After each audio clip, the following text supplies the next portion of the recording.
The Harrow estate was known for two things: its rose gardens that bloomed longer than they ought to, and the daughters who lived within it, one admired, the other forgotten. Cecilia Harrow turned heads wherever she went, with her golden hair, bell-like laugh, and a presence so effortless it seemed designed by God himself to be adored. Edith, the older sister, had the unfortunate distinction of standing next to her. She had a birthmark along her cheekbone, a faint limp from a childhood illness, and the quiet sort of grace that never called attention to itself. She wasn't cruel, or unkind, or bitter. She simply existed in the shadows, and over time became comfortable there. When Lord Nathaniel Blackwell, heir to the vast Blackmore estate, arrived in Sussex, all assumed his eye would fall on Cecilia. But at the close of spring, during a luncheon filled with laughter and lace, he stunned the room by requesting to court Edith. Lady Harrow nearly choked on her tea. Cecilia dropped her smile so fast it shattered. Edith simply blinked. The next day, in private, Lord Blackwell outlined his terms, quietly, directly, and without flourish. A marriage of convenience expected in the autumn. No need for romance, only decency. When she did not answer, he clarified with chilling calm, "You will be provided for. I require no affection." She nodded once, not from excitement, but from a quieter, steadier force. That evening, passing the library, she heard him speaking to a friend. "She's unremarkable," he said plainly. "That's what makes her safe. I've no interest in love. She won't ask anything of me." Edith didn't cry. She returned to her room and closed the door with a kind of grace that only women used to being overlooked understand. Over the next 2 weeks, he visited often. Mostly, he spoke to her mother or wandered the estate. She watched from windows, never expecting much. Once, he found her kneeling in the garden, pruning roses in silence. "You garden?" he asked, as if startled. She didn't look up. "I prefer things that grow quietly." He didn't reply, but he watched her longer than necessary. That same week, he passed her in the corridor and paused. "I trust you are comfortable with the arrangements." She looked him in the eye. "Comfort is not a condition of marriage." Again, he said nothing. But later that day, she found her favorite book missing from the library. It returned the next morning, resting neatly on her writing desk with a folded note tucked inside. In his handwriting, "You are not unremarkable. I simply failed to look correctly." She did not respond. But when he returned days later and offered to walk her to the conservatory, she said only, "If you like." They walked together in silence, not close, not touching, but side by side. Edith knew what she was to him, a shield against heartbreak. And yet, when Cecilia cornered him under the lanterns that evening, whispering, "You don't have to marry her," and he replied with steady resolve, "I've made my choice," something in Edith's chest shifted. Not warmth, not victory, just something. Noticed. Days passed. He asked her about the estate's finances. She surprised him with precise, thoughtful answers. He asked her why she agreed to the arrangement. She answered, "Because even unwanted things deserve to be chosen." And when he stood in the greenhouse doorway one morning and watched her quietly tending a broken orchid, he said, almost to himself, "You fix things most would discard." And she, without looking at him, replied, "Only the ones that still want to grow." He left shortly after. That night, she sat in the garden alone, and for the first time since her engagement, looked up at the stars not as a girl trapped by duty, but as a woman, quietly, stubbornly, beginning to matter. Not because he loved her, but because for the first time, he had started to look. And that was enough. for now. 3 weeks after the engagement, Edith found herself rising before dawn, not out of habit, but out of necessity.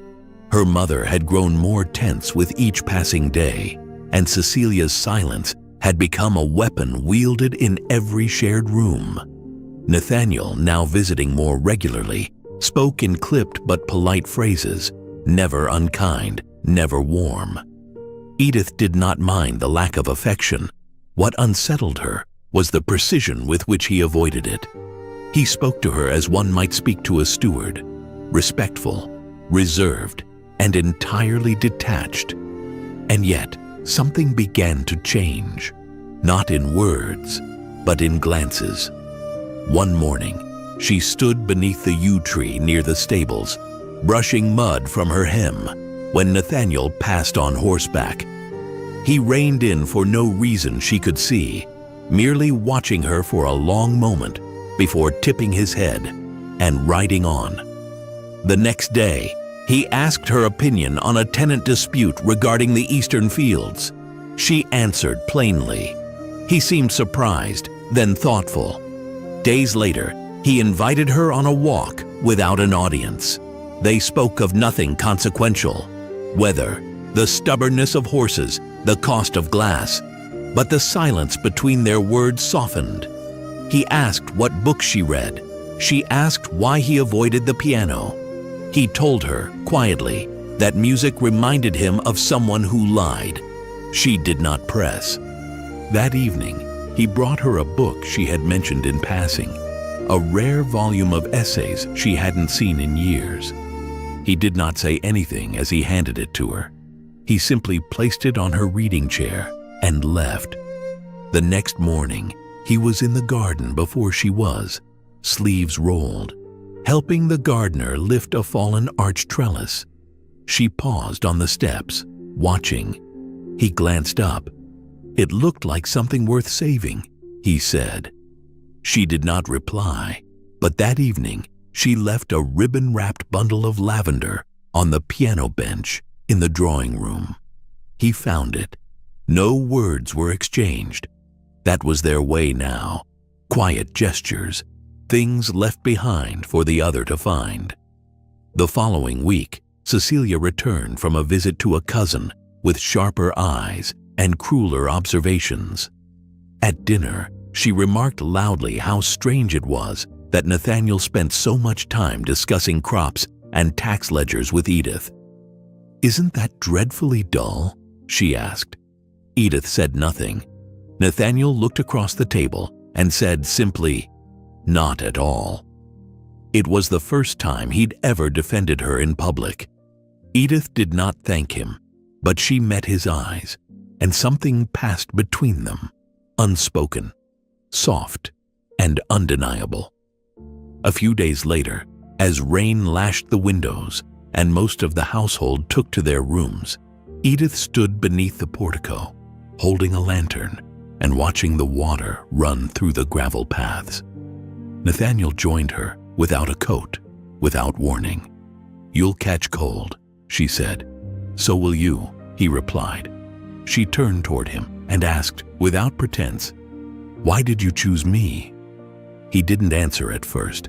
Then, "Because you felt safe. Because I didn't think you'd need anything from me."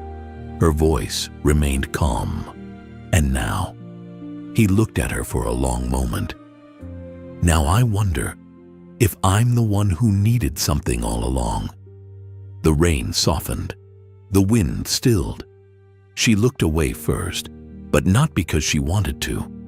That night, he passed her in the hallway outside the library. Their hands brushed. He stopped but didn't turn. She did not move. A long breath passed between them, but he kept walking. And that was the moment Edith knew he had begun to fear her, not because she was dangerous, but because she was becoming real. Not an arrangement, not a shield, but a person with a presence he could no longer avoid. A week later, she found a folded note inside her gardening satchel. In his hand, it read, "You said comfort is not a condition of marriage. but I find I am uncomfortable in your absence. No signature, no explanation. She folded it back, placed it in her pocket, and said nothing. But that evening, she hummed softly while reading near the fire. And Nathaniel, sitting quietly across the room, listened without pretending not to. The wedding had been quiet, the vows spoken softly beneath stained glass and candlelight, with Edith's face veiled and Nathaniel's voice steady but distant. They did not dine together that evening, nor did they share chambers. The house seemed to understand the arrangement and settled into a rhythm of silence and distance. Yet slowly, that silence began to change. Days passed with small gestures, a shared walk after supper, a note left folded beside the ledger, a cup of tea placed gently on a windowsill without explanation. And then she fell ill. It began as a chill, a fever that rose too quickly, and by the time the doctor had been summoned, Edith was already shivering beneath layers of quilts. Nathaniel never left her side. He read to her in the evenings, wiped her brow with a damp cloth, and whispered her name when she slept. One afternoon, as sunlight spilled across the floorboards and her fever finally broke, her eyes fluttered open, and for the first time, he truly looked at her. Not as the woman he'd married for duty, not as the sister who wasn't chosen, but as Edith. And in her eyes he saw something he had never noticed before, an expression so soft, so unguarded, it caught in his chest. Her features, no longer dulled by sickness or shadow, seemed to carry a quiet beauty that lived in the stillness of her presence rather than the loudness of her appearance. He leaned closer, his hand brushing the edge of her pillow, but stopped himself before their breath could meet. She blinked up at him, unsure, vulnerable, and in that moment, he drew back. Not because he wanted to, but because he feared she might think it was his guilt that moved him, not something real. After she recovered, their days began to shift. 4 months had passed since the vows, and with each week came a new ease between them. They spoke not just of the estate, but of childhood memories, books they both favored, and the quiet ways in which they moved through the world. She laughed once during supper, and he stared at her as if the sound rewrote something inside him. They spent mornings walking the orchard and evenings reading in the same room, sometimes in silence, sometimes in quiet conversation that lingered far past the need to speak. One night, while he sat alone in the library beneath the golden glow of a single lamp, Edith entered with a glass of water.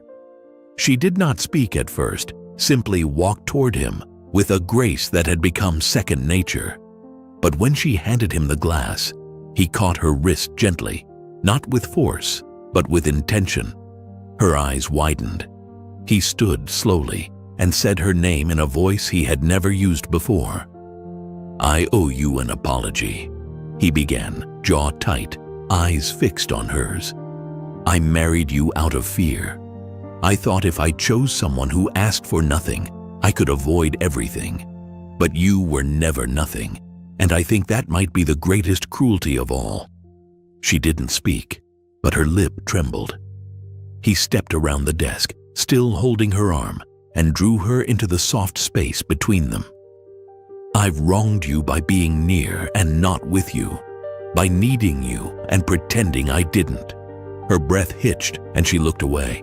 "I never wanted to be a duty," she whispered.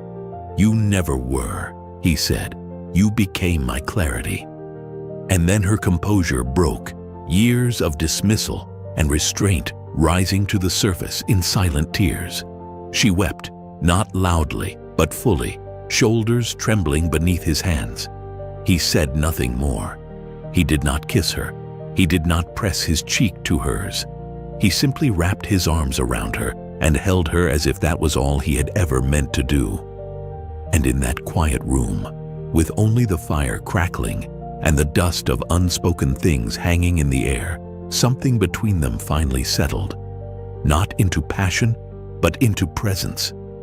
And that, for Edith, was enough. For now.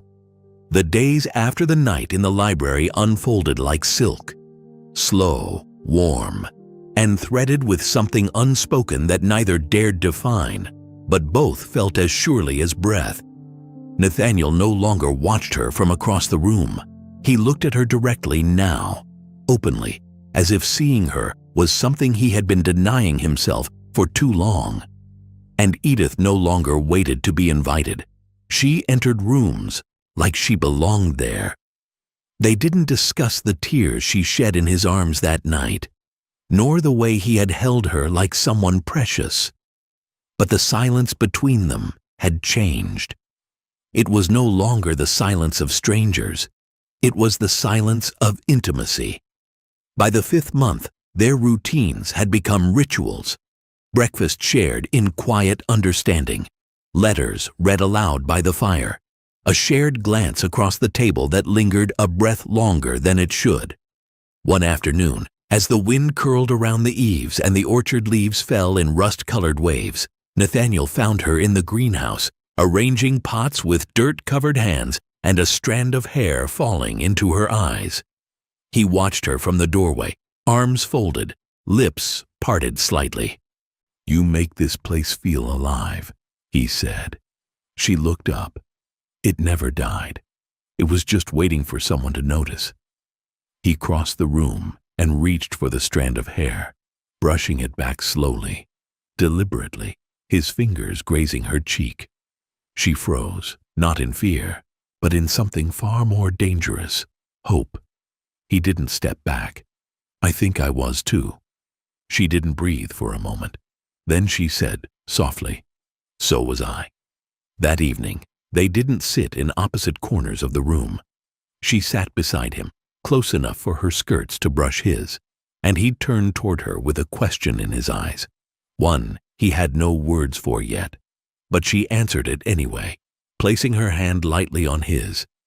"I'm not afraid of you anymore," she whispered, "and I'm done being afraid of myself." He leaned forward slowly, searching her face for doubt, for hesitation, for any sign she wasn't ready. But all he saw was quiet longing.